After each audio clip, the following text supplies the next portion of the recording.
التربية إلى ولاية تسمسيلت لتدشين مصلحة طب العمل حسب البرنامج المقدم. تعريف هذه المصلحة، جاءت هذه المصلحة لحماية عملهم من الحوادث وكذا الأمراض المهنية. وبالنسبة لكم هنايا في تسمسيل ما هي اللي تتكرر؟ درتها مدام بار اوردر ديكرواسون. درتوها بار اوردر ديكرواسون، داكور. ولكن كامل الاولين ماهوش ماشي خاص للاساتذه او الموظفين قطاع التربيه. تو سكي ريليف دو لوستيوبور. لا مالادي اللي ريليف l'enseignement, qui est une seule maladie professionnelle, c'est la dysphonie.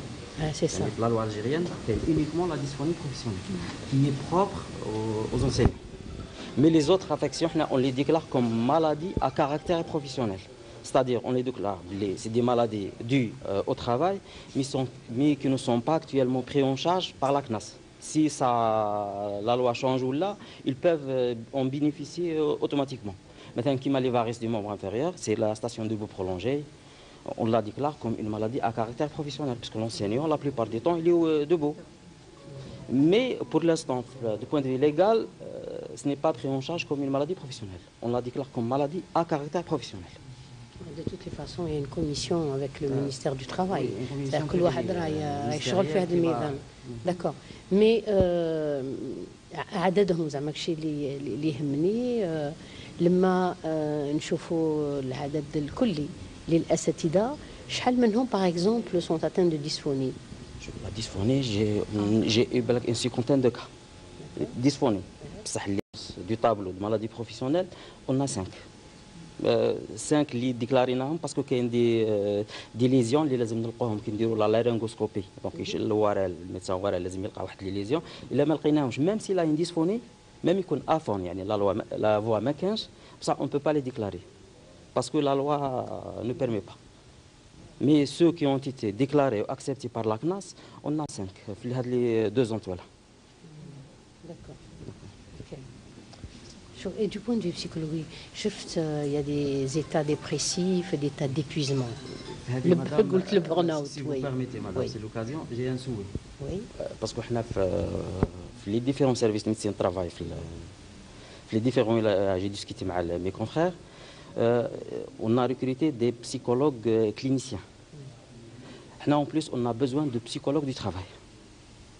Parce que ça nous permet de faire des études sur l'impact du travail, sur la psychologie de la personne, qui est une certaine batterie de tests qui est l'apanage des psychologues du travail plus que les psychologues cliniciens. D'accord. Oui.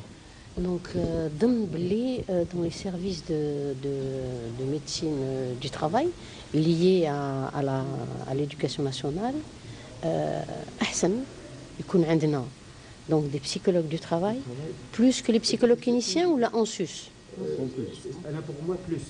D'accord. Parce que les psychologues cliniciens on les trouve au niveau de les IDS, les différentes polycliniques, les psychologues de travail il n'y a pas. Alors que l'université algérienne forme des psychologues du travail. D'accord, et leur formation correspond à ce que vous souhaiteriez faire ici. Bien sûr. D'accord. Elle est adaptée. Oui. D'accord. Écoutez, oui. Oui, il y a eu la psychologie industrielle, ensuite il y a eu des changements de dénomination. En fait, beaucoup se sont occupés aussi d'ergonomie parce que des fois les tables qui ne sont pas adaptées au physique de l'enfant. Il n'y a pas de